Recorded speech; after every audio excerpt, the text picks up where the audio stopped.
පසුගිය දින කිහිපය පුරාම අවධානය යොමු කළේ මේ දත්ත නිසියාකාරව ආණ්ඩුව විසින් ජනතාවට ලබා දෙනවාද මේ වන විට ජනතාව විදියට අපි මේ පවතින අවදානම් සහගත තත්ත්වය තුළ මොනවද කරන්න ඕනේ මේ සියලුම කෝණයන් ඔස්සේ අපි පසුගේ දින කිහිපේත් බික් ෆෝකස් සංවාදය කොවිඩ් මර්ධන වැඩසටහන සම්බන්ධයෙන් අවධානය යොමු කරන්නට වෙන් කළා. අදත් අපි කෝවිඩ් සම්බන්ධයෙන් තමයි අවධානය යොමු කරන්නට සූදානම් සිටින්නේ. අද අපි මැදිරියට ආරාධනා කළේ ශ්‍රී ලංකා මහජන සෞඛ්‍ය පරීක්ෂකවරුන්ගේ සංගමේ සභාපති උපුල් රෝහණ මහතාට අයිබෝන් කියලා ඔබතුමා පිළිගන්න. මම අද ඔබතුමාගෙන් ප්‍රශ්න විමසන්න කලින් සෞඛ්‍ය අමාත්‍යාංශයේ ලේකම්තුමා සියලුම පළාත් සෞඛ්‍ය ලේකම්වරුන්ට සෞඛ්‍ය අමාත්‍යංශයට ඇත් සියලුම ආයතන ප්‍රධානීන්ට සියලුම පළාත් සෞඛ්‍ය සේවා අධ්‍යක්ෂවරුන්ට සියලුම ප්‍රාදේශීය සෞඛ්‍ය සේවා අධ්‍යක්ෂවරු ඇතුළු සියලුම නිලධාරීන් වෙත නිකුත් කළ ලිපියක් සම්බන්ධයෙන් අවධානය යොමු කරන්න කැමැති. මේ ලිපිය මේ වන විට ඇතැම් නිලධාරීන් සමාජ මාධ්‍යයටත් එකතු කරලා තිබුණා. ජනමාධ්‍ය වෙත ප්‍රකාශ නිකුත් කිරීම කියන ශීර්ෂයෙන් තමයි මේ ලිපිය නිකුත් වෙලා තියෙන්නේ. මම ලිපියේ කොටසක් කියවන්නම් අපේ ප්‍රේක්ෂකයින්ට මේ සම්බන්ධයෙන් දැන ගැනීම සඳහා. රේඛීය අමාත්‍යාංශය යටතේ හා පළාත් සහ සභා යටතේ සේවය කරන සෞඛ්‍ය ක්ෂේත්‍රයේ නිලධාරීන් විවිධ කණ්ඩායම් වශයෙන් හා පුද්ගලිකව නිවැරදි නොවන තොරතුරු මත පදනම් වූ සෞඛ්‍ය තොරතුරු හා දත්ත ඉදිරිපත් කරමින් සෞඛ්‍ය ප්‍රතිපත්ති විවේචනය කරමින් ජනමාධ්‍ය ඔස්සේ විවිධ ප්‍රකාශ සිදු කිරීමේ ප්‍රවණතාවයක් දක්නට ලැබෙන බව මේ ලිපිය සඳහන් කරනවා. මේ තත්ත්වය සෞඛ්‍ය අමාත්‍යාංශය හා අනෙකුත් සෞඛ්‍ය ආයතන විසින් මහජනතාවට ලබා දෙන සෞඛ්‍ය සේවාවන් විධිමත්ව සැපයීමටත් සෞඛ්‍ය සේවාව පිළිබඳව මහජනතාව තුළ පවතින විශ්වාසය ආරක්ෂා කර ගැනීමටත් විශාල බාධාවක් වෙලා තියෙනවා කියලා තමයි ලිපිය සඳහන් කරන්නේ. මේ අනුව සෞඛ්‍ය සේවාවද එම සේවාවන් සපයන කණ්ඩායම්ද කෙරෙහි මහජනතාවගේ විශ්වාසය ආරක්ෂා වන අන්දමින් කටයුතු කළ යුතු බැවින් උක්ත විධිවිධාන නොසලකා කටයුතු කරන සෞඛ්‍ය සේවාවට අයත් සියලුම පුද්ගලින්ට එරෙහිව ආයතන සංග්‍රහයේ විධිවිධානවලට අනුව විනයානුකූල ක්‍රියාමාර්ග ගන්නා බව දැනුම් දෙමින් තමයි සෞඛ්‍ය ලේකම්තුමා මේ ලිපිය නිකුත් කරලා තියෙන්නේ. ඔබතුමාට මේ ලිපිය ලැබුණාද? ඔව් මම ඔය ලිපිය ඇත්තටම දැන් මේ දෙරණ ආයතනයට ඇවිල්ලා මද වෙලාවක් හිටිය මේ වැඩසටහන පටන් ගන්න. ඒ අවස්ථාවේදී මාත් සමාජ මාධ්‍ය ජාල වලින් තමයි මේ ලිපිය කියුවේ. ඒ අනුව දැන් මේ ලිපිය ඇතුළත් කරලා තියෙන කොට්ටාසයන් ගත්තට පස්සේ ඔබතුමාත් සෞඛ්‍ය අමාත්‍යාංශයේ නිලධාරියෙක්. එතකොට අද මම ප්‍රශ්න කරන්නේ කට වහපු උපුල් රෝහණගෙන්ද? ඔව් දැන් මම ඇත්තටම සෞඛ්‍ය අමාත්‍යාංශයේ නිලධාරියෙක්. ඒ වගේම සෞඛ්‍ය අමාත්‍යාංශයේ නිලධාරීන්ගේ පළාත් රාජ්‍ය සේවයේ මම නිලත නිලධාරියෙක්. මේ නිලධාරීන්ගෙන් සැදුම්ලත් මහජන සෞඛ්‍ය පරීක්ෂකවරුන්ගෙන් සැදුම්ලත් ශ්‍රී ලංකා මහජන සෞඛ්‍ය පරීක්ෂකවරුන්ගේ වෘත්තීය සංගමයේ සභාපතිවරයා. එතකොට මම නියෝජනය කරන්නේ මට මේ චක්‍රලයක මට අවබෝධ වෙච්ච විදිහට මේක සාමාන්‍ය ආයතන සංග්‍රහය වගන්තියක් තමයි උපුටා දක්වන්නේ. මේ වගන්තිය එදා ඉඳලම තිබිච්ච වගන්තියක්. එතකොට මේ වගන්තිය නැවතවරක් COVID-19 එක්ක උපුටා දක්වනවා. හැබැයි ඔය කියන ආයතන සංග්‍රහයම 31 පරිච්ඡේදයේ තියෙනවා වෘත්තීය සංගම් සඳහා අනුග්‍රහ. එතකොට වෘත්තීය සංගමයක වෘත්තීය සමිති නායකයෙකුට පුළුවන් ඒ වෘත්තීය සංගමේ සමාජිකයන්ගේ වැටුපට සහ සේවා කොන්දේසි වලට බලපාන්නා වූ ඕනෑම කාරණයක් සම්බන්ධව විවේචන ඉදිරිපත් කරන්න. ඒ විවේචන මධ්‍යස්ථ වූත් ඒවා කියලා අපි ප්‍රකාශ කරන්න ඕන කියන එක ආයතන සංග්‍රහය තියෙනවා. ඒ වගේම අනිත් පැත්තෙන් ගත්තාම ආණ්ඩුක්‍රම ව්‍යවස්ථාවේ අදහස් ප්‍රකාශ කිරීමේ අයිතිය සෑම පුරවැසියෙකුට තියෙනවා. ආයතන සංග්‍රහයේ වගේම ආණ්ඩුක්‍රම ව්‍යවස්ථාවේ වෘත්තීය සංගම් හදන්න එකතු වෙලා කේවල් කිරීමේ බලය පාවිච්චි කරන්න අයිතිය තියෙනවා. ඒ වගේම අපි එක්සත් ජාතීන්ගේ කම්කරු ප්‍රඥප්තිය පිළිගත් රටක්. කම්කරු ප්‍රඥප්තිය කම්කරුවන්ට තියෙන අයිතිවාසිකම් තියෙනවා. ඒ වගේම වෘත්තීය සමිති ආඥා පනතේ අයිතිවාසිකම් තියෙනවා. මේ සියල්ලම එක්ක නිලධාරියෙක් විදිහට ඔය චක්‍රලයකින් වෘත්තීය සංගම් නායකව ආවරණය වෙන්නේ නැහැ කියන එක තමයි මගේ මතය. නමුත් සෞඛ්‍ය අමාත්‍යාංශ ලේකම්වරයා ඒ දරපු උත්සාහය අපි කිසිසේත් හැල්ලුවට හෝ අවතක්සේරුවට ලක් කරන්නේ නැහැ. COVID-19 පාලනය කිරීම සඳහා විවිධ වූ අදහස් පළ කිරීම නිසා යම් ගැටලුකාරී තත්ත්වයක් නිර්මාණය වෙන්න පුළුවන් කියන එක අපිත් පිළිගන්නවා. හැබැයි ඒකට මුවා වෙලා වෘත්තීය සංගම් වෘත්තීය සමිති නායකින් හෝ එහෙම නැත්නම් මේක නිවැරදි මගකට ගෙනියන්න විවේචන ඉදිරිපත් කරන මතධාරීන් මර්ධනය කිරීම කරන්න හැදුවොත් ඒකට එරෙහිව වෘත්තීය සංගම් විදිහට අපි සියලුම වෘත්තීය සංගම් එකමුතුව මේකට එරෙහිව කටයුතු කරනවා. නමුත් ඇත්තටම මේක චේතනාන්විතව COVID-19 පාලනය සඳහා හොඳ පැත්තකට යොදාගන්න උත්සාහ කරනවා නම් අපි සියලු දෙනා වෘත්තීය සංගම මේකට සහයෝගය දෙනවා. දැන් සභාපතිතුමා අපි දකිනවා සමාජ මාධ්‍ය ඔස්සේ විවිධ දුර්මත පැතිරී යනවා කෝවිඩ් පාලනය සම්බන්ධයෙන්. ඒවා කිසිදු නියාමනයක් නැතුව මූලාශ්‍රයක් නැතිව එහි මේ සංචරණය වෙන ලිපි ආශ්‍රිතව තමයි මේ දුර්මත පැතිර යන්නේ. නමුත් දැන් මේ වාරණය සිදුවෙන්නේ සෞඛ්‍ය සේවාවේ නියුතු සෞඛ්‍ය නිලධාරීන්. අපි දැක්කනෑ මේ නිලධහරීන් දුර්මත පතුරවලා මේ යනාදී වශයෙන් කටයුතු කරන. දැන් මෙවැනි ලිපියක් සෞඛ්‍ය අමාත්‍යංශයේ ලේකම්තුමාට පළ කරන්නට හේතුවෙච්ච කරුණු තියෙන්න පුළුවන්. දැන් ඔබතුමා කිව්වා විවේචන කරද්දි මධ්‍යස්ථව මේ විවේචන සිදු කිරීම වෘත්තීය සමිතියක වගකීමක් කියලා. පහුගිය කාලේ ඒක සිද්ධ වුණේ නෑ කියලා මතයක ඉන්නවද මේ බලධාරීන් විශේෂයෙන්ම වෘත්තීය සමිතියක් විදියට දේශපාලනීකරණය වෙලා ඔබතුමාලා නෑ අපි ඇත්තටම ශ්‍රී ලංකා මහජන සෞඛ්‍ය පරිශෝධනගේ සංගමය විදිහට අපි කිසිසේත් මේක ඒ කියන්නේ අපි චේතනාන්විතව කවුරු හරි අධෛර්යයට පත් කරන්න එහෙම නැත්නම් රජ අපහසුතාවයට පත් කිරීම සඳහා අදහස් දැක්ුවේ නෑ. ඒ වගේම අපි දේශපාලනීකරණය වෙච්ච වෘත්තීය සංගමයක් නෙමෙයි. සෞඛ්‍ය සේවා දේශපාලනීකරණය වෙච්ච වෘත්තීය සංගම් රාශියක් තියෙනවා. මේ වෘත්තීය සංගම් කරන ඇතැම් දේවල් නිසා නිලධාරීන් අපහසුතාවයට පත් වෙන අවස්ථාවලුත් තියෙනවා. මම මේ මොහොතේ වෘත්තීය සංගමවත් ප්‍රධානියවත් කියන්නේ නැහැ. නමුත් එක්තරා ප්‍රධානියෙක් මේ COVID-19 පාලනයේ ඉතාමත් සක්‍රීය කාර්යභාරයක් කරන නිදි නැතුව රැ පුරා නැගිටලා ඉන්න එක ප්‍රධානියෙක් වෘත්තීය සංගම් වල දැඩි ප්‍රහාරයට ලක් වෙලා එතුමා මාත් සමග කතා කරා. එතුමා දැඩි කලකිරීමෙන් ඒ සම්බන්ධව කතා කරා. ඉතින් එවැනි තත්ත්වයක් සෞඛ්‍ය අමාත්‍යාංශයේ යටතේ තියෙනවා. ඒ වගේ දේවල් පාලනය කර ගැනීම සඳහා මේක භාවිතා කරනවා නම් හොඳයි. අපි හැම වෙලාවෙම බිමේ තියෙන ඇත්ත කතා කරේ. ඒ කියන්නේ බිම තියෙන දේ අපි කතා කරේ. ඉතින් මේ බිම තියෙන දේ කතා කරද්දී ඒක යම් විදිහක වැරදි අර්ථයක් දක්වා ගැනීමක් කරනවා නම් සෞඛ්‍ය අමාත්‍යාංශය හෝ රජය අපහසුතාවයට පත් කරන්න හදනවා කියලා ඒක නෙමෙයි. ඇත්තටම මිනිස්සුන්ට විනිවිදභාවයෙන් යුතුව කරුණු නොදැක්වීම නිසා COVID-19 පාලනයට අර්බුදයක් නිර්මාණය වෙලා තියෙනවා. මොකද ලෝක සෞඛ්‍ය සංවිධානයේ COVID-19 පාලනයට අදාළ දක්වන කරුණු වල ප්‍රධාන කාරණයක් තමයි විනිවිදභාවයෙන් යුත් තොරතුරු මහ ජනතාවට සම්ප්‍රේෂණය කිරීම කියන එක. එහෙම සම්ප්‍රේෂණය නොවීම නිසා මිනිස්සු තුළ මේ වෙද්දී යම් සැකයක් ඇති වෙලා තියෙනවා මේ තොරතුරු දත්ත සහ කියන ප්‍රකාශ සම්බන්ධව. ඒ නිසා තමයි මිනිස්සු කොහෙන් හෝ මේ ඇත්ත හොයන්න පෙළඹෙන්නේ.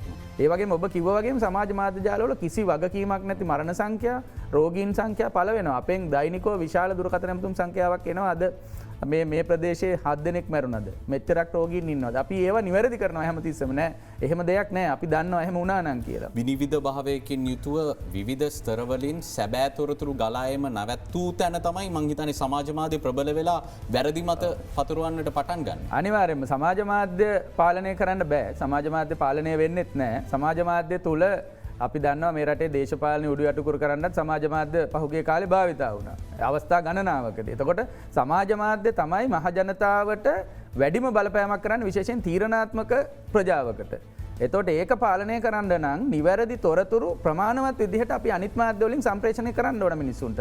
ඒ වගේම සමාජ මාධ්‍ය රාජ්‍ය ආයතන භාවිතා කරන්නේ නැහැ. අපි දන්න විදිහට සෞඛ්‍ය අමාත්‍යාංශයේ සමාජ මාධ්‍ය නිසි පරිදි කියන්නේ ප්‍රමාණවත් විදිහට භාවිතා කරන්නේ නැහැ. භාවිතා කරන්නේ නැහැ. ඒකම එතකොට අනිත් මාධ්‍ය හරහාවත් ඇත්ත තොරතුරු මිනිස්සුන්ට ගියේ නැත්තම් සමාජ මාධ්‍ය ප්‍රබල වෙලා බොරු තොරතුරු තමයි එළියට එන්නේ. ඒක තමයි ඇත්ත.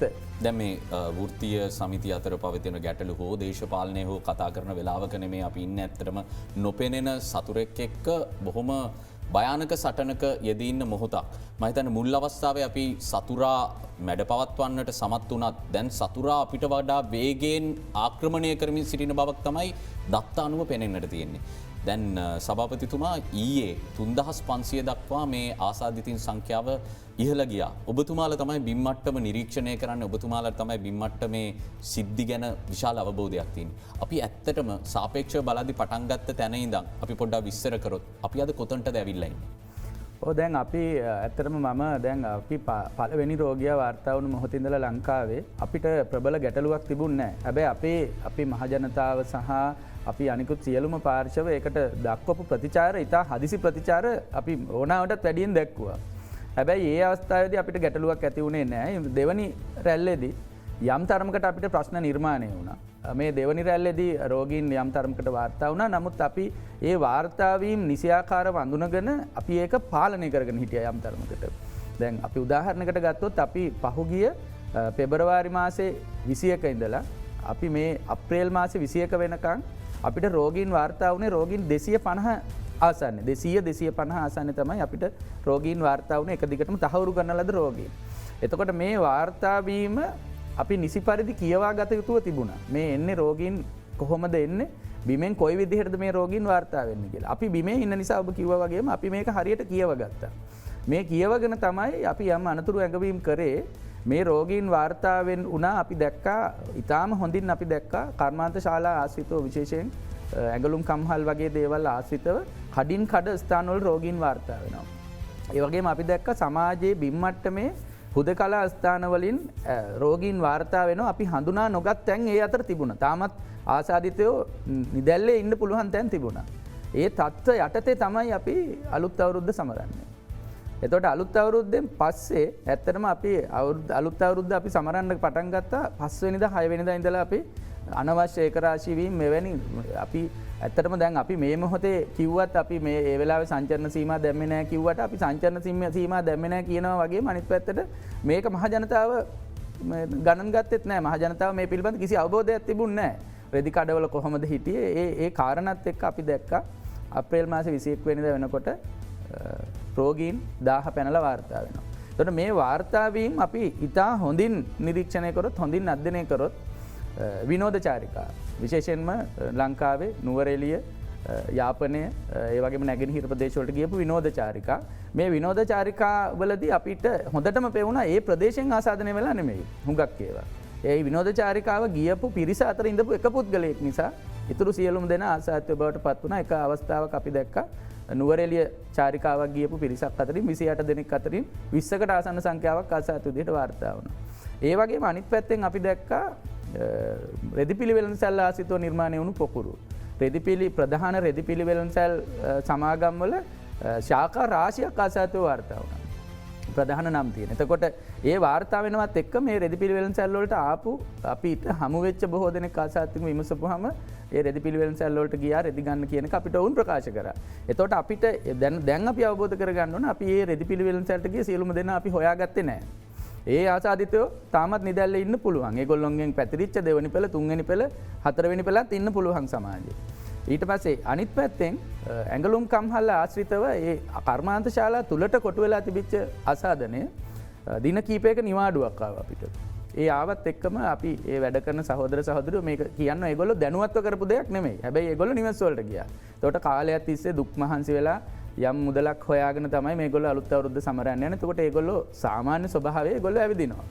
ඒ ඇවිද්දාට පස්සේ අර කර්මාන්ත ශාලා ඇතුලේ කොටු වෙලා තිබිච්ච ආසාදනය ගම් වලත් යම් තරමකට ව්‍යාප්ත වුණා. මේ වගේ කාරණා කීපයක් හින්දා මේක අපි අර යම් සීමිත තැන් ප්‍රදේශයකට කොටු වෙලා රෝගීන් 250ක් ආපු එක එකපාරටම රෝගීන් 1000 පැනලා එන්න පටන් ගත්තා. ඒ 1000 සීමාව ඉක්මවා යද්දිත් අපි කිව්වා මේ නියම චිත්‍රය නෙමෙයි අපිට තියෙන්නේ කියලා. දැන් රෝගීන් 1000 ඉක්මවා දින 10කට ආසන්න සංඛ්‍යා කාලයක් දින 9ක් විතර වගේ මගේ මතකයේ හැටියට වාර්තා වෙන්නේ. ඊට පස්සේ අපි 1500 ඉක්මවා වාර්තා වෙනවා. ඒ වගේම 2000 ඉක්මවා වාර්තා වෙනවා. දැන් ඊයේ දිනේ අපි රෝගීන් 3500 එකපාරටම ඉක්මවා ගියා. එතකොට මේ හැබැයි මේ අපි හොඳින් පැහැදිලි කරගන්න ඕන මේ අපිට වාර්තා වෙන්නේ ඒ දවසේ ආසාදනය වෙච්ච ආසාදිතයෝ නෙමෙයි. අපි එහෙම හිතාගෙන ඉන්නවා. හැබැයි එහෙම නෙමෙයි.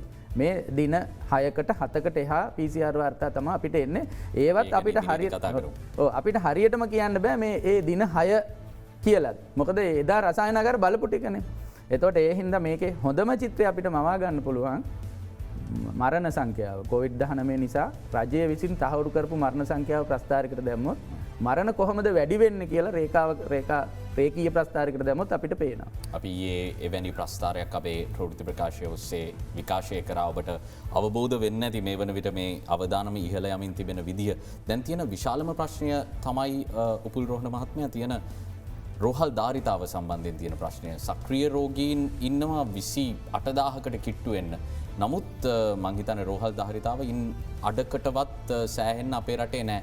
නිවාසවල තමයි බොහෝ දෙනෙක් මේ වන විට පොසිටිව් කියලා හඳුනාගෙනත් කාලය ගත කරන්න. ඒ අතර බරපතල රෝගීන් ඉන්නට පුළුවන්. මේ තත්ත්වයක් එක්ක රෝහල් ධාරිතාවයක් තියෙන ප්‍රශ්නයක් එක්ක බිම්මට්ට මේ කොහොමද ඔබතුමාල මේ නිරීක්ෂණය කරන්න? දැන් ඇත්තටම රෝගීන් වාර්තා වුණහට පස්සේ දැන් ඊයේ දවසේ එහෙම බරපතල අර්බුදයකට මුහුණ දෙනවා ඇඳන් වෙන් කර ගැනීම සම්බන්ධව අපිට මේ නිවෙස් තුල තාමත් රෝගීන් රැඳිලා ඉන්නේ. මා දන්නා පරිදි ප්‍රතිකාරක මධ්‍යස්ථානවල ඉඩ නොමැතිවීමට වැඩිය අපිට ඔවුන් කළමනාකරණය කර ගැනීම. ඒ කියන්නේ ඔවුන්ට ප්‍රතිකාරක මධ්‍යස්ථානය වෙන් කරලා අදාළ සෞඛ්‍ය කාර්යාලයට දැනුම් දුන්නාට පස්සේ සෞඛ්‍ය කාර්යාලයෙන් ඒ පුද්ගලයන් ප්‍රවාහනය කිරීම සඳහා ගිලන් රට පහසුකම් සපයා ගත යුතුයි. මෙවැනි තත්ත්ව හමුවේ ගත වෙන කාලේ ඒ කියන්නේ අපි දැන් කොට්ටාශ භාර මහජන සෞඛ්‍ය පරීක්ෂකවරයා ඔහුගේ කොට්ටාශ වාර්තා වෙන්නේ 50 නම් මේ 50ටම උදේ ගිහිලා කියන්න ඕන. ඔයා ආසාත්‍ය බවට වාර්තා වෙලා තියෙන ඔයා අවශ්‍ය මූලික උපකරණ ටික අරගෙන ලෑස්ති වෙලා ඉන්න ගිලන් රටේ ආපුහම යන්න කියලා. අපිට වාර්තා වෙන තොරතුරු අනුව සමහර අය ආසාදිතයින් විදියට හඳුනාගෙන දින 8කට විතර පස්සේ තමයි ප්‍රවාහනය කරන්නට ආණ්ඩුව විසින් කටයුතු සූදානම් කරන්න. එවිට තව දින දෙකක් ගියාට පස්සේ රෝහලින් පිටත් කරන කාලයත් ඇවිල්ලා. ඔව් දැන් ඒක ඇත්තටම PCR පරීක්ෂණයෙන් තහවුරු වුණාට පස්සේ දින 10ක කාල සීමාවක් තමයි රෝග ලක්ෂණ ආවේ නැත්නම් ප්‍රතිකාරක මධ්‍යස්ථානවල තියාගන්නේ. PCR පරීක්ෂණය කරපු දවසේ ඉඳලා මම කලින් කිව්වා වගේ දවස් 6ක් 7ක් යනවා ප්‍රතිඵල එන්න. එතකොට එතනම දින ගණනාවක් ගිහිල්ලා එතකොට ගිලන් රටය සපයා ගැනීම සඳහා දින දෙකක් ගියොත් එහෙම දින 10කට ආසන්නයි. ඇත්තටම දින 10 ඉක්මවා ගියොත් හරි 9 වගේ වුණොත් එහෙම අපි විශේෂ අවසරයක් අරගෙන නිවෙස් තුල රඳවා තියන්න කටයුතු කරනවා ඒ රෝග ලක්ෂණ නැත්තම්. හැබැයි නිවෙස් තුල ඉන්න රෝගීන් ආසාදිතයින් අපි වාර්තා වුණොත් ඒ අපහසුතාව තියෙනවා කියලා. විශේෂයෙන් ශ්වසන අපහසුතාව වගේ රෝග ලක්ෂණ තියෙනවා කියලා අපි විශේෂ අවසරයක් අරගෙන ඒගොල්ලෝ යවන්න කටයුතු කරනවා. හැබැයි 100% සියලුම දෙනා ඔබ කිව්වා වගේම අපිට ඒගොල්ලෝ පිටත් කර යවීමේ හැකියාව නැහැ. මොකද ගිලන් රට පහසුකම් ඒ වගේම අපි රෝහල් වල ඇත්තටම දැඩි සත්කාරයක සහ අනිත් ඇඳම් පහසුකම් මොකද මේ COVID-19 ආසාද්‍යෝ අනිත් වාට්ටු වලට දාන්න බෑ. අනිත් ලෙඩු බලන විදිහට බලන්න බැරි නිසා ගැටලු තියෙනවා. ශේෂ්ත්‍රයේ බිමේ මේ මොහොතේත් මං හිතන්නේ ආසාද්‍යෝ 4000කට ආසන්න ප්‍රමාණයක් නිවෙස් වල ඉන්නවා. ඔවුන් යැවීම සඳහා කටයුතු කරනවා. ඊයේ රාත්‍රියේ විශාල සංඛ්‍යාවක් අරගෙන ගියා. මීට වැඩි සංඛ්‍යාවක් බිමේ හිටියා. ඇත්තටම යුද හමුදාව සහ රජය ඇඳන් සංඛ්‍යාවක් නිර්මාණය කිරීමත් එක්කම අන්තර් ප්‍රතිකාරක මධ්‍යස්ථාන රාශියක් ස්ථාපිත කිරීමත් එක්කම අපි විශාල සංඛ්‍යාවක් එකවර පහුගිය දින කිහිපේ පිටත් කර යවුවා. නැත්නම් ඇත්තටම මේ වෙද්දි 5000 6000 ඉක්ම වූ සංඛ්‍යාවක් ශේෂ්ත්‍රයේ ඉන්න ඕන. ඉතින් ගැටලුවක් තියෙනවා. ඇත්තටම අපිට සීමිත සම්පත් තියෙන. ඔබ කිව්වා වගේම මේ විදිහට රෝගීන් 3000 ඉක්ම වූ දින 3ක් විතර වාර්තා වුණොත් අනිවාර්යයෙන්ම අපිට නිවසේ රැඳී ඉන්න සිද්ධ වෙනවා. ඒක තමයි ඇත්ත කතාව. හොඳයි අපි තවදුරටත් මේ ගැන කතා කරමු. අපිට කෙටි විරාමයක් ලබා දෙන්න. ශ්‍රී ලංකා මහජන සෞඛ්‍ය පරීක්ෂකවරුන්ගේ සංගමේ සභාපති උපුල් රෝහණ මහතා සමගින් අපි සාකච්ඡා කරමින් සිටින්නේ. දැන් අපි දිනකට 3500ක රෝගීන් කියලා කතා කරන්නේ සභාපතිතුමා අපි මේ වන විට PCR පරීක්ෂණ කළා හඳුනා ගන්න රෝගීන්.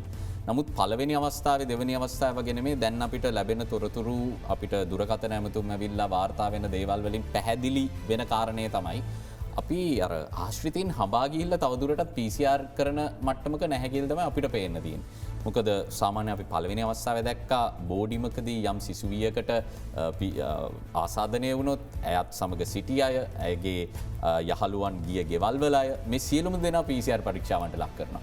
නමුත් දැන් පළවෙනි සම්බන්ධතා ෆස්ට් කන්ටැක්ට්ස් කියන අය පමණක් PCR කරන තත්ත්වයක් තමයි තියෙන්නේ. මෙහෙම මට්ටමක අපි හඳුනා නොගන්න රෝගීන් ගණනාවක් සමාජයේ ඉන්න පුළුවන් කියන තර්කය මතුවෙනවා. ඔව් දැන් අපි ඇත්තටම පළවෙනි අවස්ථාවේ ඔකට කියපු වචනේ තමයි මහජන සෞඛ්‍ය පරීක්ෂකවරු ඕවර් රියැක්ට් කරා කියලා කියන්නේ. ඉක්මවා ගියපු ප්‍රතිචාර දැක්වීමක් කරා කියන එක. දෙවෙනි අවස්ථාවෙත් ඒක යම් තරමකට තිබුණා. දැන් PCR පරීක්ෂණ සංඛ්‍යාව ගත්තාම අපිට දැන් ඕවර් රියැක්ට් කර නිසාම පළවෙනි දෙවෙනි අවස්ථාවල හොඳ දේවල් වුණා කියලාත් අපි දැක්කා. ඒ නිසා ඒක පාලනය කළ යුතුද කියලා ආය පාරක් කල්පනා කරලා බලන්න වෙයි. තව මම මේ ගැන විස්තර කියන්න. දැන් PCR පරීක්ෂණ ගත්තාම PCR පරීක්ෂණ අපි ප්‍රධාන වශයෙන් දෙකොටසක් කරා. පළවෙනි කොටස තමයි අපි ආසාදිතයට නිරාවරණය වෙච්ච පළමු පෙළ ආශ්‍රිතයින් නිරෝධායනය කරලා ඒ නිරාවරණය වෙච්ච දවස් ඉඳලා 10 වෙනි දවසේදී PCR පරීක්ෂණයක් කරා. අපි ඒක එක්සිට් PCR එකක් විදිහට පාවිච්චි කරලා ඒගොල්ලෝ නිරෝධායන නිදහස් කරන්න භාවිතා කරා. දෙවෙනි එක තමයි අපි ඒ කරන අතරතුර අපිට සැක හිතෙන සමාජයේ අහඹු සාම්පල ලබා ගැනීම කටා විවිධ ප්‍රජා කොට්ටාස තුළ. එතකොට අපි පළවෙනි එකෙන් ආසාදිතව නිරාවරණය වෙච්ච පළමු පෙළ ආශ්‍රිතයෝ නැවත ඔහුගෙන් බෝ වෙන්නේ නැහැ කියලා තහවුරු කරගෙන සමාජයට නිදහස් කරන ගමන් අපි වෛරසයෙන් ඉස්සරහට ගිහිල්ලා වෛරසයට වඩා ඉස්සරහින් ඉඳලා අපි නව පොකුරු වාර්තා වෙනවද කියන එකත් ආවේක්ෂණය කරා, සර්වෙලන්ස් කරා. හැබැයි දැන් මේ වෙද්දි අපි දන්නවා අපේ රටේ තියෙන රසායනාගාර පහසුකම් එක්ක අපිට සීමිතයි රසායනාගාර පහසුකම්. එතකොට දැන් මේ රෝගීන් මෙතරම් සංඛ්‍යාවක් වාර්තා වෙද්දි දැන් උදාහරණයකට 3500ක් වාර්තා වෙද්දී මේ 3500 එක්කෙනෙක්ගේ නිවසේ දෙන්නෙක් හිටියත් අපි අද දිනේ නිරෝධායනයට ලක් කරනවා 7000ක්. එතකොට මේ වගේ 7000 ඒවා අපි දින 10ක් එකතු වෙද්දී අපිට අපේ රසායනාගාර ධාරිතාව තියෙන්නේ 20000යි හෝ 25000යි නම් අපි දුටුව ඊයේ දිනේදී 26000ක PCR පරීක්ෂණ සංඛ්‍යාවක් වෙලා තිබුණා. නමුත් මේ සියල්ලම වෙන් කරන්න අපිට සිද්ධ වෙලා තියෙන්නේ පළමු පෙළ ආශ්‍රිතයින් සඳහා. පළමු පෙළ ආශ්‍රිතයින් සඳහා අනිවාර්යයෙන්ම කළ යුතු කොටස සඳහා කරාට පස්සේ අපිට ඉතුරු වෙන්නේ නැහැ අහඹු PCR පරීක්ෂණ කරන්න. ඒක තමයි ඇත්ත කතාව. මෙවැනි තත්ත්වයකදී මේ ලෝක වසංගත තත්ත්වයකදී රටක් මේ තත්ත්වයට මුහුණ දෙන්න පුළුවන්. ඉතින් ඔබ ඇහුව ප්‍රශ්නෙට පිළිතුර අපි අර විදිහට වෛරසයෙන් ඉස්සරහට ගිහිල්ලා හඹාගෙන ගිහිල්ලා පොකුරු හොයන්නේ නැහැ කියන්නේ. එහෙම වාර්තා වෙන පොකුරු රාශියක් සමාජයේ ඉන්නවා. අනිත් පැත්තෙන් අපිට නිරෝධායනය කිරීමට හැකියාව තියෙන දැනට නිකුත් කරලා තියෙන චක්‍රලේඛ අනුව පළමු පෙළ ආශ්‍රිතව විතරයි. එතකොට ඒ ආශ්‍රිතයා නිවසේ තියලා තමයි අපි ඔහුගේ PCR පරීක්ෂණයක් කරන්නේ. එතකොට ඒ පරීක්ෂණයේ ප්‍රතිඵල එන දවස් 7ක් 8ක් ඇතැම් විට 9ක් දවස් 4 ඉඳලා 9 ආසන්න කාල සීමාවක් ගත වෙන්න පුළුවන්. මේ කාලය තුල ඒ පළමු පෙළ ආශ්‍රිතයත් එක්ක ගනුදෙනු කරපු ඔහුගේ පළමු පෙළ ආශ්‍රිතව සමාජයේ ඇවිදිනවා. අපිට ඔවුන් නිරෝධායනය කිරීමේ හැකියාවක් නැහැ නෛතිකව. එතකොට මේ ප්‍රතිඵල ආවට පස්සේ තමයි අපි ඔවුන් හඳුනාගෙන තිබුණත් ඔවුන්ගේ සංචරණය අපි සීමා කරලා නිරෝධායනය කරන්නේ. එතකොට මේ දවස් කීපය තුල ඔහු ඇවිදීම නිසා අපි අනිවාර්යයෙන්ම දන්නවා මේකේ ආසාදිතව අපි නිරෝධායනය කරපු පළමු පෙළ ආශ්‍රිතයින්ගෙන් නිරෝධායනය වෙමින් නිදියේදී තහවුරු වෙච්ච 3500කට ආසන්න සංඛ්‍යාවක් ඊයේ වාර්තා වෙනවා. එතකොට මේකේ මම කලින් කිව්වා වගේම ඔහු එක පුද්ගලයෙක් දෙදෙනෙක් සමග සමීප ඇසුරක් තිබුණත් තව 7000ක් සමාජයේ ඇවිදිනවා දෛනිකව. එතකොට ඒ 7000න් මම දැක්ක විශේෂඥයෝ කියනවා එක් අයෙකුගෙන් 5 දෙනෙකුට ආසන්න වශයෙන් බෝ වීමේ හැකියාව තියෙනවා කියලා. තව 35000ක් දවසකට ආසාත්ව ඇතිවීමේ හැකියාව තියෙනවා. ඒ නිසා සමාජයේ නිදැල්ලේ හැසිරෙන පිරිස් අපිට විශාල සංඛ්‍යාවක් මේ වෙද්දී ඉන්නවා ආසාත්ව විදිහට. යනෝ PCR පරීක්ෂණ වලින් මගහැරෙන තත්වයක් තියෙනවා කිව්වොත් නිවැරදි. PCR පරීක්ෂණ වලින් පළමු පෙළ ආශ්‍රිතව ආසාත්ව විදිහට අඳුරගත්තත් සමාජයේ ඉන්න ආශ්‍රිතව අපිට මේ වෙලාවේ හඳුනා ගැනීමේ හැකියාවක් නැහැ. දැන් මෙතන ප්‍රායෝගික ප්‍රශ්නයක් තියෙනවා කියලාත් පැහැදිලි. විශේෂයෙන් 26000ක වගේ ධාරිතාවකට රෝගය වාර්තා වෙච්ච පළවෙනි අවස්ථාවේ ඉඳන් ආණ්ඩුව සමත් වුණා වසර එකහමාරක පමණ කාලයකදී රැගෙන යන මේ ධාරිතාව. නමුත් දැන් මේ වාර්තා වෙන ආසාදිතින් සංඛ්‍යාව හැටියට පළමු පෙළ ආශ්‍රිතයන්ටම මේ ප්‍රමාණයේ PCR කරන්න සිද්ධ වෙලා තියෙනවා. එතකොට දැන් නමුත් ඒ හරහා විශාල ව්‍යසනයක් නිර්මාණය වෙනවා හඳුනා නොගන්න තවත් පොකුරු තවත් ආසාදිතයන් සමාජයේ සැරිසරන්න පුළුවන්. මොකක්ද ඔබතුමාලා යෝජනා කරන වැඩපිළිවෙල මේ තත්ත්වය හරහා සිදුවෙන භයානකකම අඩු කරන්න ප්‍රායෝගික යෝජනාවක්? දැන් අපි ඇත්තටම ඒක තමයි කිව්වේ අපිට එක දවසකට පුළුවන් නම් මේ සියලුම දෙනා ඇවිදින එක නවත්තන්න. දැන් උදාහරණයක් විදිහට පහුගිය දින දෙකක් අපි සම්පූර්ණයෙන් රට වසා දමලා තිබුණා. මේ දවස් දෙකේ අපි මම කලින් සඳහන් කරා වගේ 35000ක් පැතිරෙනවා නම් අඩුම ගානේ 20000ක් පැතිරුණා නම් තව 40000ක්වත් පැතිරෙන එක නැවතුණා. එතකොට අපිට ආසාදිතව හඳුනා ගැනීම සඳහා රසායනාගාර පහසුකම් කඩිනමින් වර්ධනය කරන්න බෑ කියන එක පැහැදිලි. එතකොට එහෙම කරන්න බැයි නම් අපි මේ නිදැල්ලේ හැසිරෙන ආසාදිතයෝ එක තැන්කට සීමා කරලා තියෙනවා. ඔහු දැන් නිවස ඇතුලේ ඉන්නවා නම් අපිට මේ නිවසේ කාගේ හරි රෝග ලක්ෂණ පහළ වෙලා පැමිණිල්ලක් ආවොත් අපි ඒ අදාළ කට්ටියක PCR කරලා ඒ නිවස අපි හඳුනා ගන්නවා. ඉතින් යම් තරමකට හරි කරන්න පුළුවන් සාර්ථකම දේ තමයි මෙවැනි හැකි සෑම අවස්ථාවකදම මෙවැනි රටම සංචරණය සම්පූර්ණයෙන් සීමා කිරීම කියන එක තමයි අපිට පේන්න තියෙන්නේ. යනුව මේ තර්කානුකූල කාරණය නිසා තමයි නිරන්තරයෙන්ම මහජන සෞඛ්‍ය පරීක්ෂකවරුන් ඇතුළු මේ බිම්මට්ට මේ සෞඛ්‍ය සේවකීන් සංචරණ සීමා සම්බන්ධයෙන් ආණ්ඩුවෙන් ඉල්ලීමක් කරන්න කියන කාරණය පැහැදිලි. දැන් මේ වන විට රෝහල් ධාරිතාවත් එක්ක ඇවිල්ලා තියෙන ප්‍රශ්නයත් එක්ක බොහෝ දෙනෙක් උත්සුක වෙනවා මහජන සෞඛ්‍ය පරීක්ෂකවරයාට රෝග ලක්ෂණ ආවත් දැනුම් නොදීන්න මහජන සෞඛ්‍ය පරීක්ෂකවරයාට. හේතුව යම් කෙනෙකුට හිතෙන්න පුළුවන් මං PCR පරීක්ෂණයක් කරලා ආසාදනය වුණාට පස්සේ මට මේ වෙලාවේ යන්න රෝහලකුත් නැහැ. රූපවාහිනියත් පෙන්නනවා රෝහල් ධාරිතාව ඉතාම අඩුයි කියලා. ඊට වඩා හොඳයි මම මට ප්‍රතිකාර කරගෙන ගෙදරට වෙලා ඉන්නවා කියලා. අපිට වාර්තා වෙච්ච ඇතැම් සිදුවීම් තියෙනවා මේ ආකාරයට. තමන්ට රෝග ලක්ෂණ ඇවිල්ලා තමන් ආසාදිතයෙක්ගේ ආශ්‍රිතයෙක් බව දැනත් ඒ සම්බන්ධයෙන් දැනුම් නොදී ඉන්න තත්ත්වයක්. මේක ඉතාම භයානක ප්‍රවණතාවයක්. මේ ගැන ඔබතුමාලා නිරීක්ෂණය වෙලා නැද්ද? දැන් අපිට ඕක අංශ කීපයකින් නිරීක්ෂණය වෙනවා. පළවෙනි එක තමයි අපිට පෞද්ගලික රෝහල් පහුගිය අවස්ථා දෙකේදීම ඒගොල්ලෝ මන් දන්නවා දැන් ඒගොල්ලෝ පහුගිය මේ තුන්වෙනි රැල්ලේදී කරපු PCR පරීක්ෂණ වලින් සැලකුත් ප්‍රමාණයක්. ඒ කියන්නේ මං හිතන්නේ භාගයකට වැඩි ආසන්න ප්‍රමාණයක් පෞද්ගලික අංශය තමයි කරලා තියෙන්නේ. මම දන්න දත්තවල හැටියට. එතකොට මේ පෞද්ගලික අංශය අපිට කලින් අවස්ථා දෙකේදීම නිසි පිළිවලට දැනුම් දුන්නා සඇත්තු වාර්ත වන මේක නෛතිකමය අවශ්‍යතාවයක් 1997 නිරෝධායන අඥා පනතය ප්‍රකාරව බෝයන් රෝගයක් දැනුන්දීම කළ යුතුයි නැත්තම් ඇත්තරම රුපියල් දසදහසකට දඩයක හෝ මාස දෙක සිරදනුවමකට ලක්වෙන්න පුළුවන් ඒ පෞද්ගලික රසායනාගාරය හිමිකරුවට හෝ භාරකරුවට. තොට ඒක දැනුම් දීම මේ අවස්ථාවේ ගොල්ලෝ මේ ව්‍යාකුල තත්වයකට පත්වෙලා තියෙන නිසියාකාරව සිද්ධ වෙන්න නෑ බොහෝ ආයතනවලින්. එතකොට දැන් PCR පරීක්ෂණයක් පෞද්ගලිකංශයෙන් කරගත්ත කෙනෙකුට ඒ ප්‍රතිඵල දැනුම් දුන්නාම ඔහුට බොහොම පහසුයි ආසාත්‍ය බව දැන නිවසේ රැඳිලා ඉන්න. ඔබ කිව්ව වගේම රටේ මහජනතාවට මේ ආසාධිතයෝ රැගෙනයාම සහ ප්‍රතිකාර කිරීම සම්බන්ධව අමිහිරි අත්දැකීම් තියෙන්නේ. හේතු අපි ගමක් තුළ ආසාධිතයක් රැගෙන යනකොට ගිලන් රථයක් ඇවිල්ල ගමෙන් ඔහුට සිදුවන ප්‍රතික්ෂේප කිරීම. ඒ වගේම ප්‍රතිකාරක මධ්‍යස්ථානයකට ගිහාම ලංකාවේ තියෙන සියලුම පහසුකම් උපරිම විදිහට දුන්නත් අපිට නිවසේ තියෙන පහසුකම් දෙන්න බෑ. ඒ බැරි නිසා ඔවුන් අමිහිරි අත්දැකීම්වලට මුහුණ දෙන විශේෂයෙන් සාමාන්‍ය පරිදින්නත් බෑ COVID-19 ආසාදිතයෝ ඉන්නේ.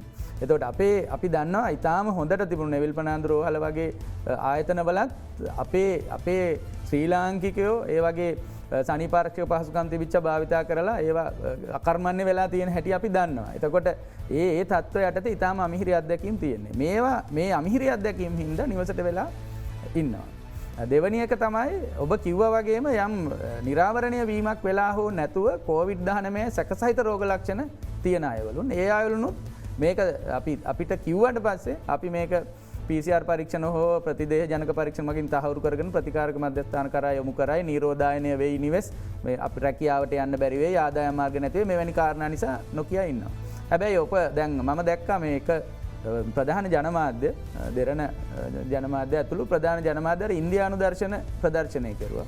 මම දැක්ක ඇතැම් ස්ථානවල ප්‍රසිද්ධියේ මේ ප්‍රදර්ශනය කරන එක විවේචනය කරනවා. ඒ කියන්නේ මේක රට ඇතුලේ හොඳ නැහැ කියලා. හැබැයි බිමේ නිලධාරි විදිහට අපි ඒක දැක්කා පොඩි අර හැම කළුවලාවකම රිදී රේඛාවක් තියෙනවා කියනවනේ. මේක දැක්කම අර නිවසේ ඉන්නවනේ දැන් ආසාදිතයෝ නොකිය රෑ 12ට එකට දුරකථන ඇමතුම් දෙනවා මහත්තයා මට මෙහෙම ප්‍රශ්නයක් වුණා මම මේ රූපවාහිනී බල ඉද්දි ඉන්දියාවේ ඒවා දැක්කා. ඒ දැකලා මේ එකපාරට අමාරු වෙනවලු නේද? මම මොකද්ද දැන් කරන්න කියලා. ඒ නිසා එහෙම දැන් ඇත්තටම මෙවර පහුගිය අවස්ථා දෙකේ වගේම නෙමෙයි මේ අලුත් වෛරස් ප්‍රභේදයේ රෝග ලක්ෂණ ඇවිල්ලා හුස්ම ගන්න අමාරුයි කියලා. එතරම් වෙලාවක් නිවසේ රැඳිලා ඉඳීමේ හැකියාවක් නැහැ වෛද්‍ය ප්‍රතිකාර ඕන. ඒ නිසා එහෙම නොකියා ඉඳලා ඇතිවෙච්ච මරණ ඒ වගේම අසාධ්‍ය වීම ඕනෑ තරම් අපිට බිමේ දැකලා තියෙනවා. ඒ නිසා අපි මේක අවස්ථාවක් කරගමු. තමන් ආසාදිතයෙක් හෝ COVID-19 ආසාදනය සහිතයයි රෝග ලක්ෂණ පෙන්නුවොත් හෝ එහෙම නැත්නම් සැක සහිත නම් ළඟම පිහිටි සෞඛ්‍යවන්දාරි කාර්යාලයට මහජන සෞඛ්‍ය පරීක්ෂණයට හෝ පොලිස් ස්ථානයට එහෙම නැත්නම් සැලකිය යුතු ගමේ ග්‍රාම නිලධාරීට හෝ වෙන අපිත් එක්ක සම්බන්ධතා ඇති කරන්න පුළුවන් ඕනෑම කෙනෙකුට දැනුම් දෙන්න අපි ඔවුන්ට දිය හැකි උපරිම සේවාව දෙනවා අපහසුතාවයට පත් නොකොට. තව අපේ ජනතාවගෙන් එල්ලවෙන චෝදනාවක් තියෙන විශේෂ මහජන සෞඛ්‍ය පරීක්ෂකවරුන් මේකට ඍජුවම අදාළයි. අපි දන්නවා නිරෝධායනය වන නිවසක ඒ නාමපුවරුව ප්‍රදර්ශනය කරනවා මේ නිරෝධායනය වන නිවසකි කියලා. නමුත් බොහෝ ප්‍රදේශවලින් එල්ලවන චෝදනාවක් තමයි මේ ඇති හැකි අය ජීවත් වෙන නිවාසවල මහල් නිවාසවල තට්ටු නිවාසවල මේ රෝලගේට්ස් දාගෙන ජීවත් වෙන අය බොහෝ විට මහජන සෞඛ්‍ය පරීක්ෂකවරුන් ඩවුව මේ නිරෝධායනය වන නිවසකි කියන එක ඇතුල් පැත්තේ අලව ගන්නවා කියලා. ඊට පස්සේ ගමේ අය දන්නේ මේ ගෙදර ආසාදිතෙක් ඉන්නවා කියලා උන් සංචරණය පවා සිදු කරනවා කියලා චෝදනා එල්ල වෙනවා. ඇයි මහජන සෞඛ්‍ය පරීක්ෂකවරුන් මේ වගේ දේවල් වලට එකග වෙන්නේ? ඔව් ඇත්තටම එහෙම කරනවා නම් වැරදි. ඒක මහජන සෞඛ්‍ය පරීක්ෂකවරු හෝ කවුරු හරි නිලධාරියෙක් එහෙම කරනවා නම් වැරදි. මේකත් ඇත්තටම මේ පහුගිය කාලේ පුරාවටම මමත් අත්විඳපු දෙයක්. සමාජයේ නොයෙකුත් ප්‍රභූන් ඒ වගේම මේ අය මටත් ජංගම දුරකථනයට ඇමතුම් දීලා කියනවා මම ආසාදිතයෙක් මම යනවා මගේ ගෙදර දරුවෝ සහ නෝනා ඉන්නවා අර පොලේ අලවන එක එක්කෝ අලවන්න නැතුව ඉන්නවද නැත්නම් පේන්නේ නැති තැනකින් අලවනවද කියන ඉල්ලීම කරනවා. එතකොට මේක අපි ඇත්තටම හරියට මේක කියව ගන්න ඕන. ඇයි මිනිස්සු මෙතෙන්ට පත් උනේ කියන එක මේ අපි දෙපාර්ශ්වයම සෞඛ්‍ය අමාත්‍යාංශයේ සෞඛ්‍ය සම්බන්ධ නිලධාරීන් සහ විශේෂයෙන් පොලිස් නිලධාරීන් සහ පුරවැසියන් මේ සියලුම දෙනා කරපු යම් ඒ කියන්නේ මේක පාලනය කර ගැනීම සඳහා අපි උත්සාහ දරපු ක්‍රමවේදවලදී මේ පවුල යම් තරමකට ප්‍රතික්ෂේප වීම වුණාද කියන ගැටලුව අපිට තියෙනවා. ඒ නිසා ඒ ප්‍රතික්ෂේපවීමෙන් වැලකෙන්ඩ තමයි මේ බොහෝ දෙනා මේ ඉල්ලීම කරන්න කියන එක. හැබැයි කෙසේ වෙතත් අපි ඔහුව අපහසුතාවට පත් කරන්න නෙමේ විශේෂයෙන් පොලිස් දෙපාර්තමේන්තුව හෝ සෞඛ්‍ය දෙපාර්තමේන්තුව හෝ අපි නිරෝධානය කළ නිවසකි කියන පෝස්ටේ අලවන්නේ. ඔහුන්න අපහසුතාවට පත් කිරීම නෙමේ ඔවුන්ගෙන් අනිත් පිරිස් ආරක්ෂා කර ගැනීම සඳහා අනිත් පිරිසේ නිවසට ප්‍රවේශවීම වළක්වා ගැනීම සඳහා. හැබැයි කලින්දු මේකේ තව පැත්තකුත් තියෙනවා. සමහර නිලධාරීන් විශේෂයෙන් මට මතකයි එක යුද හමුදා නිලධාරියෙක් මගේ ජංගම දුරකථනයට දුරකථන ඇමතුමක් දීලා කිව්වා මගේ නිවසේ මේ පෝස්ටරයක් අලවලා නැහැ නිරෝධායන වුණා කියලා. අනේ පුළුවන් තරම් ඉක්මනට අලවලා දෙන්න කියලා. එහෙම ඉල්ලීමුත් එනවා. මොකද අනිත් කට්ටිය එන එක වළක්වා ගැනීම සඳහා. ඒ නිසා මේක එහෙම මහජන සෞඛ්‍ය පරීක්ෂකවරු කොහේ හරි කරනවා නම් ඒක වැරදි. ඒක අපි පිළිගන්න ඕන. ඒ වගේ මෙහෙම ඉල්ලීමක් කරන්නත් එපා කියලා අපි මහජනතාවට කියමු. යනු පුරවැසියන් විදියට අපි අපේ වගකීම තේරුම් අරන් අපිත් සහයෝගය දෙන්න ඕනේ සියලුම පාර්ශවයන්ට. අපි ඉල්ලීමක් කරොත් විතරයි එවැනි සිදුවීමක් සිදුවෙන්නට ඉඩ තියෙන්නෙත් කියන කාරණය අපි අවධානය යොමු කරන්න ඕනේ. තවත් කෙටි විරාමයක් දෙන්න අපි ඉක්මනින්ම හමු වෙනවා. ශ්‍රී ලංකා මහජන සෞඛ්‍ය පරීක්ෂකවරුන්ගේ සංගමයේ සභාපති උපුල් රෝහණ මහතා සමගින් අපි සාකච්ඡා කරන්නේ. දැන් මේ දිනවල එන්නත් කරණය ක්‍රියාත්මක වෙනවා. ඔබතුමාලගේ දායකත්වය මොකද මේ එන්නත් කරන වැඩසටහන? එන්නත් කිරීම සඳහා එන්නත් වැඩසටහන් සංවිධානය කිරීම සහ එන්නත් ලබාදීම වැඩසටහන් වල අපි තමයි බොහෝ වෙලාවට සහභාගී වෙන්නේ. අපි විශේෂයෙන් පෞල් සෞඛ්‍ය සංවිධානයන් මහජන සෞඛ්‍ය හෙද සොයුරියන් සහ යුද හමුදාවත් සක්‍රීය දායකත්වයක් ලබා දෙනවා. වැඩසටහන් සංවිධානය මහජනතාව ගෙන්වා ගැනීම හැසිරවීම සහ එන්නත් ලබාදීම කියන සියලුම අංශවලින් අපි මේකට දායකත්වය දක්වනවා. හැබැයි දැන් මේ වෙද්දි විශාල විවේචනයක් තියෙන මේ සංවිධානය වෙන ආකාරය පිළිබඳව. දැන් අපි එක ගමක ප්‍රජාශාලාවක් අරගෙන එන්නත් කරන්නේ ක්‍රියාත්මක වෙනවා නම් අපිට හුඟක් වෙලාවට වාර්තා කරන්න සිද්ධ වෙන්නේ පොලිමේ ඉන්නවා 4000ක් එන්නත් තියෙන 1500යි. මේ ජනතාව එන්නත් කොපමණ තියනවද කියලා අවබෝධයකින් පවත් තොරව පොලිමේ රැඳී සිටිනවා. රැඳී සිටින විදිය දැක්කට පස්සේ හිතෙනවා මෙතනත් තව ආසාදනයක් සිද්ධ වෙන්නට පුළුවන් පැතිරීමක් සිද්ධ වෙන්නට පුළුවන් කියලා. ඇයි මේ බොහොම අවිධිමත් ඇයි බැරි අර චන්දනාම ලේඛනය අනුව හෝ තමන්ට තියෙන එන්නත් ප්‍රමාණයට අනුව මේ අයට කැඳවීමක් කරන්න. දැන් ඇත්තටම මේ එන්නත් කරණය කියන වැඩසටහන එන්නත් ලංකාවට ආපු දවසේම පහුවදා උදේ ඉඳලා එන්නත් කරන්න පටන් ගන්න. දොට මේක ඇතරම එන්නත් මේක මේ අපිට සැලසුම් කරලා කරන්න පුළුවන් වැඩසටහන් තත්වේ නෙමෙයි. දැන් මේක අතිගර ජනාධිපතිතුමාට උවමනා වුණා මා දන්න පරිදි ඉතා ඉක්මනින් මේ එන්නත් වගේ මහජනතාවට ලබා දෙන්න. මොකද උදාහරණයක් විදිහට කොළඹ මහනගර සභා සීමාවේ එන්නත් ආවරණය ඉතා ඉහළ නිසා රෝගීන් වාර්තාවීම අඩු වෙනවා කියන එක පේන්න තියෙනවා. අනිත් පැත්තෙන් ඒ කාරණේම නෙමෙයි අර නතු කරගත් ප්‍රතිශක්තිය හර්ඩ් ඉමුනිටි කියන එකත් යම් බලපෑමක් තියෙනවා කියලා අපි විශ්වාස කරනවා විශේෂයෙන් වතු ආශ්‍රිත ප්‍රදේශවල. කොහොම වෙතත් ඒ ජනාධිපතිතුමාගේ අවශ්‍යතාවය අනුව තමයි අපි එන්නත් කරන කටයුතු ඉතා කඩිනමින් මධ්‍යස්ථානයේ මේ මොහොතේ පිහිටවාගෙන ශබ්ද විකාශන යන්ත්‍රය යොදාගෙන අපි ප්‍රචාරය කරලා මහජනතාව එක්රැස් කරගෙන මෙවැනි කටයුතු තමයි අපි කරන්නේ ඇතැම් ස්ථාන සොයා ගැනීම. නමුත් දැන් පටන් අරන් මාස ගණනාවක් ගත වෙලා තියෙනවා. මම හිතන්නේ ජනාධිපතිවරයාට පව අවශ්‍ය වුණේ එන්නත් කිරීම කඩිනම් කරන්න වුණාට එහි විධිමත් භාවයක් එතුමා අනිවාර්යෙන්ම බලාපොරොත්තු වෙන්නට ඇති. පැහැදිලිවම දැන් මේකෙදී අපි මේ දෙපාර්ශවයම අපි මේකේ වගකීම බාර ගන්න ඕන. මොකද නිලධාරි විදිහට අපිටත් යම් දැන් ග්‍රාම නිලධාරී කොට්ටාච අපිත් නොයෙකුත් පරස්පර වූ උපදෙස් වලට නිවේදන වලට අවස්ථා ගණනාවකදී ලක් වෙනවා. මොකද අපිට එන්නත් තියෙන ප්‍රමාණය පිළිබඳ අපිට සමහර ලාවට එන්නත් ලැබෙන්නේ උදේ එන්නත් ප්‍රමාණය. එතකොට අපි ග්‍රාම නිලධාරී කොට්ටාචයකට එන්න කිව්වහම ග්‍රාම නිලධාරී කොට්ටාච දෙක තුනක ජනතාව ඇවිල්ලා එකට පොලිමේ ඉන්නවා. එතකොට අපිට යම් පිරිසක් ආපසු හරවා යවන්න වෙනවා. සමහරවිට ජනමාධ්‍ය මගින් ප්‍රකාශයට පත් කරනවා මේ ප්‍රදේශයේ එන්නත් ලබා දෙනවා එන්න කියලා. එතකොට ඒ ප්‍රදේශයේ ඉන්න විශාල පිරිසක් එක්රොක් වෙනවා. ඉතින් මේකේ අපිට මේ සැලසුම් කර ගැනීමේ ක්‍රියාවලියට ඇත්තටම එන්නත් ගේන ප්‍රමාණය සහ දැන් අපිට ග්‍රාම නිලධාරී කොට්ටාශය කෙනෙක් කියලා තහවුරු කරගන්න අපිට එන්නත් ලබා දීම සඳහා එතන භාවිතා කළ හැකි ඡන්දනාම ලේඛනය සහ ග්‍රාම නිලධාරී වැනි සම්පත්. එතකොට අපිට මේ එන්නත් වැඩසටහනක් තියෙන තැනකට ගියොත් පෙනේ අපිට ඡන්දනාම ලේඛනයක් පරීක්ෂා කරලා මෙහෙම එන්නත් ලබා දෙන්න බෑ කියලා. මොකද එක ස්ථානයේ එන්නත් 3000 4000 මේ වගේ සංඛ්‍යා ලබා දෙනවා දෛනිකව අපි. ඒ නිසා ප්‍රායෝගික ගැටලු රාශියක් තියෙනවා මේක සැලසුම් කරගන්න. ප්‍රශ්නයක් තියෙනවාද අපි හිතුවොත් එක්තරා ගමක එන්නත් කරන වැඩසටහන ක්‍රියාත්මක වෙනවා. එදිනට උන් සියලු දෙනට එන්න කියලා දැනුවත් කිරීමක් කරන දැන් නමුත් ඔබතුමා කියන විදියට ඇතැම් විට බාහිර පාර්ශවයන්ට පවා එන්නත ලබා දෙන්නට සිදුවෙනවා මෙහි තියෙන තදබදයක්ත් එක්ක. ඊට පසේ ගමේ ඉන්නවා එන්නත ලබා නොගත්ත බොහෝ පිරිසක්. ඒ අයට මොකක්ද ඊළඟට වෙන්නේ? ඕ දැන් ඇත්තටම කොළඹ කළුතර ගම්පහතුනේ එන්නත් ආවරණය ඉහලින් තියාගන්න තමයි මේ උත්සාහය දැරුවේ. එතකොට මේ එන්නත් ලබා ගත් අය වගේම ලබා නොගත් අයත් එන්නත් ප්‍රතිශතය 150-60ක් ඉක්මවා ගියොත් ආරක්ෂා වෙනවා. හැබැයි දැනට කොළඹ කළුතර ගම්පහ නුවර කුරුණෑගල සහ රත්නපුර කියන ප්‍රදේශ ආවර සම්පූර්ණයෙන් ආවරණය කර ගැනීම සඳහා එන්නත් යම් කොටසක් තියෙනවා එන්නත් ඇනුම් කරලා තියෙනවා. එතකොට යම් ලබා නොගත් කෙනෙක් ඉන්නවනම් ඒ ප්‍රදේශයේ නැවතවරක් එන්නත් ලබා ගැනීමේ හැකියාව ඒ ප්‍රදේශවලට තියෙනවා. එන්නත් වැඩසටහන් සංවිධානය වෙනවා.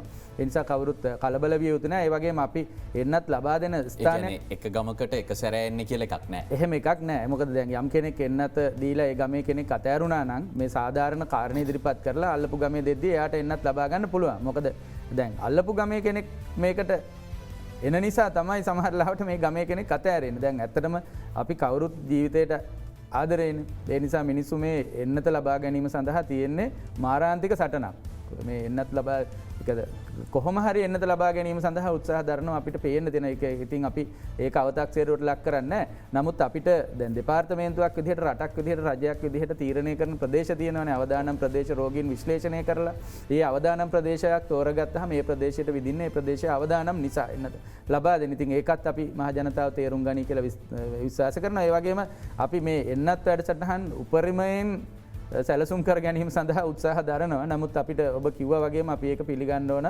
මේ මහ ජනතාව එක්රොක් වෙලා යම් යම් ගැටලු නිර්මාණය වුණා. ඇතැම් ස්ථානවල ගැටුම් නිර්මාණය වුණා. මේ ඒ මහ ජනතාව අතර ගැටුම් නිර්මාණය වුණා. දැන් අපි ටිකක් මේක මහ ජනතාවත් නිලධාරීන්ට සහයෝගය දුන්නොත් හොඳයි. මොකද මේක දැන් සමහර විට පොලිමේ පිටගමක එක්කෙනෙක් ඉන්නවා දැක්කම එතන උනත් ප්‍රශ්නයක් ඇති වෙනවා. ඔව් දැන් ඊයේ දිනේදී කෑගල්ල ප්‍රදේශයේ මේක හරි අපූර්ව සිදුවීමක් ඉඳ කියන්නේ කෑගල්ලේ PCR පරීක්ෂණ සඳහා එකතු කරලා තිබිච්ච කොටස් දෙකොටසක් PCR සාම්පල ලබා ගන්න ස්ථානයේ ගැටුමක් සිද්ධ වෙනවා. තුවාල වෙලා රෝහල් ගත කිරීමකින් තමයි නවතින්නේ. ඉතින් අපි එහෙම නැතුව අපි මේ කරන සත්භාවයෙන් යුතු ක්‍රියා සඳහා අපිටත් සහයෝගය දෙනවා නම් අපි දෙපාර්ශවය සේරම එකතු වෙලා මේක කරගන්නවා නම් හොඳයි කියන එක තමයි කියන්න තියෙන්නේ. හොඳයි බොහොම ස්තුතියි ශ්‍රී ලංකා මහජන සෞඛ්‍ය පරීක්ෂකවරුන්ගේ සංගමේ සභාපති උපුල් රෝහණ මහතා අද සහභාගී වුණේ. අපි ඉදිරියටත් ඔබතුමා සහභාගී කරගන්නට බලාපොරොත්තු වෙනවා. අර නිකුත් වෙච්ච ලියවිල්ල වෘත්තීය සමිතිවලට ඒ ආකාරයට අදාළ නොවනවා කියන කාරණය තමයි ඔබතුමා පැහැදිලි කරේ. ඒත් එක්කම මධ්‍යස්ථ විවේචන වැදගත් කියන කාරණයත් ඔබතුමා සඳහන් කරනවා. අපි ඉන්නේ වසංගතයක ප්‍රායෝගික ගැටලු ගණනාවක් තියෙනවා. ඔබ අපිට ඉදිරිපත් කරන ගැටලු අපි නිලධාරීන්ගෙන් ප්‍රශ්න කරනවා. මෙවැනි අර්බුදකාරී අවස්ථාවක සියල්ල 100% නිවැරදිව කර ගැනීම පහසු කර්තව්‍යයක් නෙමේ. අපි පුළුවන් තරම් ඒ සම්බන්ධයෙන් වන බලපෑම ඒ තීරණ ගන්න පාර්ශවයන්ට සිදු කිරීම සඳහා තමයි මේ ප්‍රශ්න කිරීම සිදු කරන්නේ. නමුත් පුරවැසියන් විදිහට අපිටත් වගකීමක් තියෙනවා මේ අවස්ථාවේදී අපේ වගකීම තේරුම් ගන්න, අපේ වගකීම ඉටු කරන්න. ඒ වගකීම ඉටු නොකර ඇඟිල්ල දිගු කිරීමෙන් පමණක් අපිට හැකියාව ලැබෙන්නේ නෑ මේ ව්‍යසනයට රටක් විදිහට ජාතියක් විදිහට මුහුණ දෙන්න. ඒ නිසා ආදරණීය ප්‍රේක්ෂකයන්ගෙන් ඉල්ලීමක් කරනවා මේ අපහසු කාල සීමාව තුළ අපි සියලු දෙනා එක්ව නැගිටිමු. මුල් අවස්ථාවේ වගේ විනයගරුකව ජීවත් වෙලා අපි මේ අර්බුදයට ඉක්මනින්ම අවසානයක් ගෙන දෙන්නට කටයුතු කරමු කියන ඉල්ලීම ආරාධනාව කරමින් අදට අපි බිග් ෆෝකස් සංවාදයෙන් සමුගෙන යනවා. ඔබට සුබ දිනයක්.